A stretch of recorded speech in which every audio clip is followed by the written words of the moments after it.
Leave the money and get out quickly. Charlotte's harsh words saddened me. We may not get along, but we're family after all. How could she say something so heartless? As I felt lost, Thomas grinned and said, "Well, that went as planned. Mission accomplished." At that moment, I had no idea the chaos that was about to unfold. My name is Violet. I met my husband Thomas at work. I work in the office of a shipping company while Thomas is a truck driver. My first impression was that he's a robust guy, both physically and in personality. He's good at his job and kind to his colleagues. However, he wasn't so adept at the romantic game. Whether it was making a move or proposing, he was like a pitcher who only threw fastballs, no change-ups. But I prefer a straightforward man over a guy who thinks he's a playboy. As our relationship progressed and tensions eased, I found him quite interesting. Above all, he gave me a sense of security that I could rely on him. We got married and were blessed with 2 children. Our son and daughter have moved out and live on their own. Now, Thomas, Dad, and I live in a large house. Mom passed away 5 years ago due to illness. Thomas and I still work together at the same shipping company. Thomas has been promoted to a supervisor and now handles the dispatching. We had a happy marriage, but one worry was my brother Jason. Dad is soft on Jason. Jason has been dreaming of becoming a rock singer since he was a teenager. He's still chasing his dream, pompadour and all, no matter his age. I won't discourage anyone from following their dreams. However, when he runs out of money, he comes to borrow from Dad, and Dad, being soft, lends him the money. Dad, lending money is fine, but has he ever paid you back? Violet, when you lend money, you should do it with the intention of giving. That means you shouldn't expect it back. Remember that. But Jason thinks he'll somehow make it. He's underestimating life's challenges. Isn't that risky? When I was young, I dreamed of becoming a novelist. But Victoria's parents said if I was going to marry her, I needed a stable job. So I gave up my dream and chose to marry. I don't regret getting married, but I do regret giving up my dream. That was the first time I'd ever heard about my dad's younger days. So that's why I want to support Jason's dreams. But it doesn't seem like Jason's putting in much effort. Do you really think he can achieve his dreams while goofing off all day? Mountain climbing isn't just about conquering the peak. Every step you take along the way is part of the story. Well, you sound like a poet. Makes sense since you wanted to be a novelist. Come on, you're making me blush with such direct praise. I'm not praising you. Initially, I was worried that Jason had some dirt on Dad and was blackmailing him, but it turns out Dad also chases dreams, so he probably understands Jason's desire to escape reality. One day, Jason brought a woman home.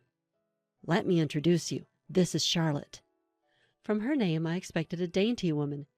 She was, well, big. Hi, I'm Charlotte. I'm Violet, the sister. Nice to meet you. Charlotte is 5 years younger than me, but much larger in build. Our first impression of her wasn't great. She was curt to both me and Dad, leaving us with the impression that she had poor manners. Eventually, Jason and Charlotte got married, so she became my younger sister-in-law. Neither Jason nor Charlotte held full-time jobs. They were always quitting their part-time jobs in a huff. Charlotte practices jiu-jitsu and has a short temper, often bragging about putting her arrogant bosses or seniors in joint locks. I just hope she never gets arrested for it. Jason brags about stories that aren't brag-worthy, like headbutting a disrespectful boss. 2 kinds of stories I really can't stand: bragging about bad behavior in the past, bragging about fights. I think many women also find these kinds of bragging a turnoff. One day, Jason came home to borrow money from Dad again, and I finally spoke up. Jason, you're working, right? Why don't you have any money? I got into an argument with a plant manager just because I forgot to put away a card. I told him it was workplace harassment. He yelled again, so I gave him a flying knee kick to the chin. Charlotte seemed pleased, asking, "Total KO?" I decided that if Dad wouldn't say it, I would. Every workplace has people you won't get along with, but even people I initially disliked turned out to be decent later on. I've often been glad I didn't pick a fight. You and I lead different lives. My pride is taller than the One World Trade Center, so yelling at me is practically asking for a flying knee. I couldn't believe my ears when Charlotte cut in. "You're siding with a boss who harasses people?" "That's not what I'm saying. Oh, so you're lecturing me. You better be ready for this. Ready? Want to take this outside? Or here's fine, too. I was flabbergasted. What is she, a teenager? Feeling threatened, I walked away. I couldn't believe she was actually picking a fight. Jason didn't intervene. Would he have stopped if it were his wife fighting his sister? Getting hurt would be the last straw. I knew I had to watch out for that couple. When I turned 50, Dad got sick and was hospitalized. It wasn't long before we had to say goodbye. People said he lived a long life at 80, but I didn't feel that way. The era of living to 100. I still wanted to talk about many things with Dad. When Thomas and I were alone, he said, "Violet, actually, Lawrence." "What?" "Never mind." "What do you mean, never mind? Just tell me." "Later." Before much time had passed since the funeral, Charlotte approached me. "Did Lawrence leave a will?" "A will? Probably not. He was hospitalized so suddenly." "And if there's no will, then the inheritance—" "You're already talking about inheritance? I guess you're not even sad." "How dare you? Want me to put you in the hospital? Try me." When I raised my voice, Charlotte grabbed my arm in anger. I was taken aback but didn't want to apologize. "Should we call the police?" "What are you doing? You made me sound like a monster for bringing up the inheritance, so I thought I'd teach you a life lesson with an arm lock." "You're the one who's wrong, Violet." "Enough! Don't yell. What are we going to do about the inheritance?" I was momentarily speechless, but then I glared at Jason. "Jason, aren't you sad that Dad passed away?" "That's irrelevant." "Stop calling me stupid. I don't want to be called stupid by someone as stupid as you." "What did you just say?" The atmosphere was tense until Thomas arrived. "What's going on here?" "Wife, you better tell your husband to raise the kids right." Those words crossed the line. "I'll pass that message right along to Jason." "Good on you. I'm fed up with you, Violet. This makes my decision easier." "Decision?" Jason dropped a bombshell. "I'm the eldest son. That means the house and Dad's inheritance are all mine." "Are you out of your mind?" "I'm perfectly sane," Jason said, stone-faced. Just as we were stunned by his audacity, Thomas spoke up. "Violet, let's try to keep a cool head. We're not making any progress." "Fine." We sat down at the table to hash it out. "The inheritance is all mine and Charlotte's. Violet, I want you to give up your claim." "That's ridiculous." "Our dad isn't rich. If we split it between two households, there won't be much left." "There's only two of Dad's children, me and Jason, so it should be divided between us." But Jason scowled. "Look, Violet, you and Thomas both have jobs and are doing fine. I'm the one pursuing my dreams, so I'm the one who needs the money." "Why don't you get a job, Jason?" "Let me finish. Living in the house means no rent, and with the inheritance, I can take on the world. Dad was cheering for me, you know. The best way to honor him is to pack Carnegie Hall." "You can't even pack the local park." "What if I do fill Carnegie Hall? Will you put your money where your mouth is?" "What are you talking about?" I seriously considered calling the police. "Thomas, what do you say? Can you give in?" "I cannot." Then Thomas calmly asked Jason, "So, you're asking Violet to relinquish her claim?" "Yes." "And you're okay with that, Jason?" "What are you talking about? Of course it's not okay." At that point, Charlotte glared at me. "Shut up. You've been yapping like a puppy this whole time." Such words should not be tolerated. When I glared at her, Charlotte glared back with an angry face. "Is it cute to yap like a puppy only until you're in your 20s? Stop pretending to be a young girl. It's embarrassing for a 50-year-old hag." "Take that back. I won't tolerate insults." "Thomas, wasn't it? You should have set her straight. What a useless couple you are." At this point, I couldn't keep quiet. "If you weren't as big as a hippo, I'd have slapped you a long time ago." For a moment, Charlotte looked dumbfounded, but then turned to Jason. "Did your sister just call me a hippo?" "Violet, apologize while you still can." "I'll apologize when Charlotte does." "Enough, both of you. Violet, calm down." "Fine. Let's proceed with the disinheritance, Violet." I looked at Thomas with wide eyes, but something in his gaze told me he had a plan. Why else would he agree to such an unreasonable demand? I had no choice but to trust Thomas. So, Jason, just to confirm, you're fine with Violet being disinherited? I've been saying that. Stop making me repeat myself. It's annoying. What an infuriating couple. A wife who acts younger than she is, and a husband who thinks he's smart but is actually dumb. Leave the money and move out already. Charlotte's harsh words saddened me. Aren't we still family, despite our differences?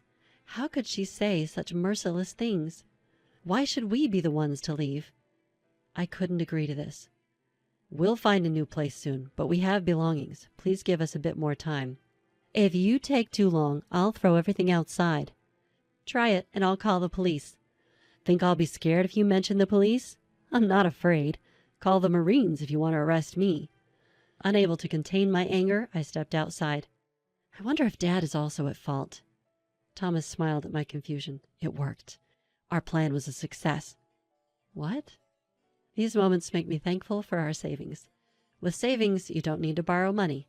Even with zero debt, there are still substantial monthly expenses: rent, utilities, food, taxes.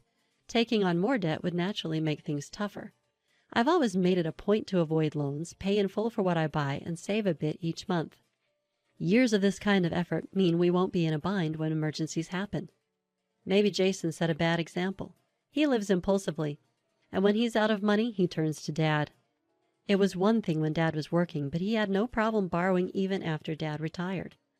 I always tell my kids how important it is to save, so they don't end up like that. Thomas and I settled into our new condo. Once we'd finished unpacking, Thomas said, "Let's consult a lawyer first." A lawyer? To initiate the renunciation of inheritance. Are we really giving it up? That's when Thomas finally told me what he had almost mentioned before. While playing chess with Lawrence, he quietly mentioned that he lost all his savings and is in debt. What? Because of Jason? Yes. That made them even more unforgivable.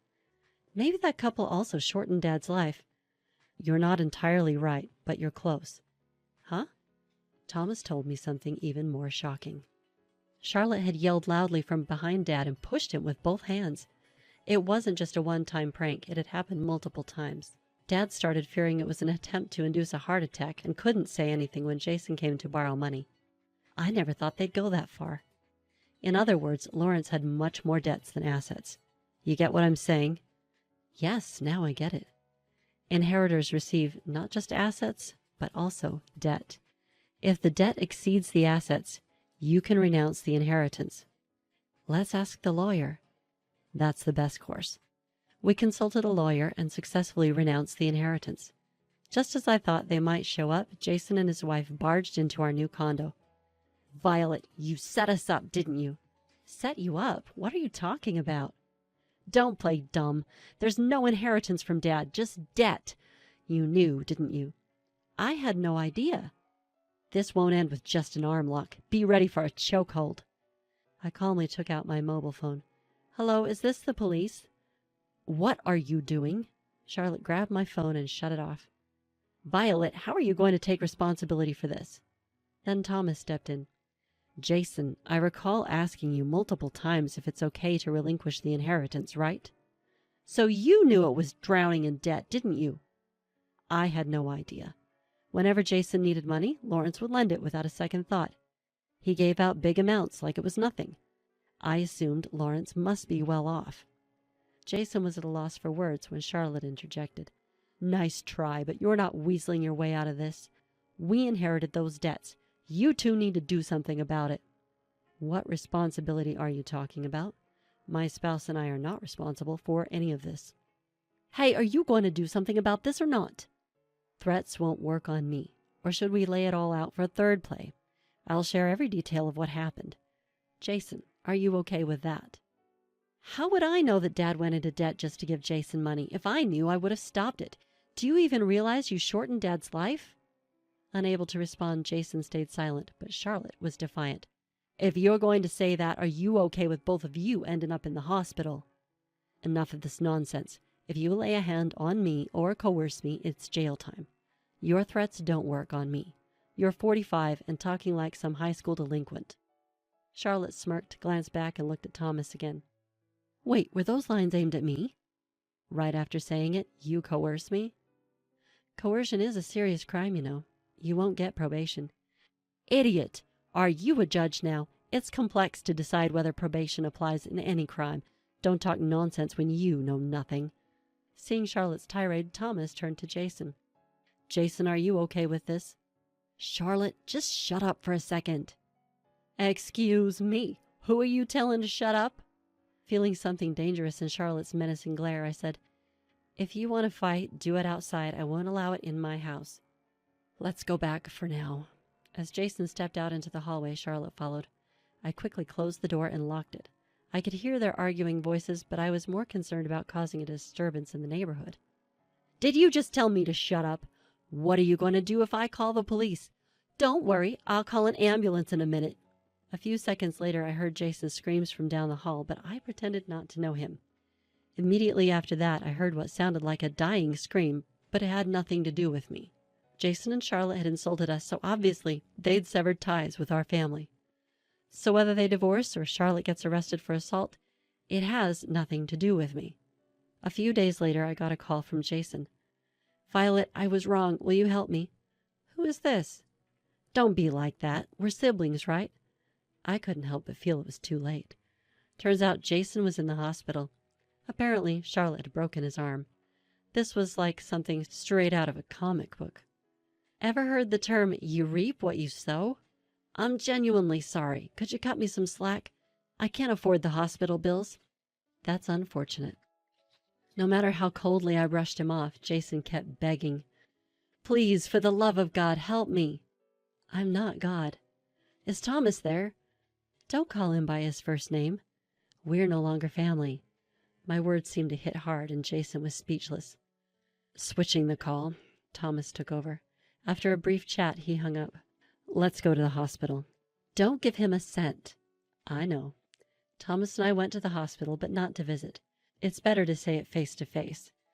Jason pleaded in a polite tone. Please help me. Debt collectors have come to the first floor of the hospital. Their nurse told me. I'm scared to death. But Thomas looked stern. After the insults you and your spouse hurled, it's only natural for us to cut ties. That's not what I meant. Well, if we're not cutting ties, then why disinherit? Disinheritance means cutting family ties. Jason looked down and spoke softly. I apologize for what I've done, but I need your help. I have no one else to turn to. What about Charlotte? We're divorced. A family falling apart, then. She's at the police station for assault. It felt unreal. You repeatedly called my wife an idiot. If I had called Charlotte that, you'd never forgive me. Jason looked troubled. People who spew hate often don't remember what they've said, but those on the receiving end don't forget. I have a good memory. I remember every word you two have said. I have heard it from Charlotte as well. The wife should be properly disciplined by the husband. What does that even mean? Explain it to me. Thomas presses on logically. What did Charlotte mean when she said a wife should lay down her body? Is that even something you should say to a woman? Those are not words you say to a woman. Jason seems to have forgotten not just his own comments, but also those made by Charlotte. Yelling like a little puppy, that's a clear insult. As for my dear wife, you called her a young wannabe or a 50-year-old hag. Don't repeat it. Sorry. Thomas doesn't let up.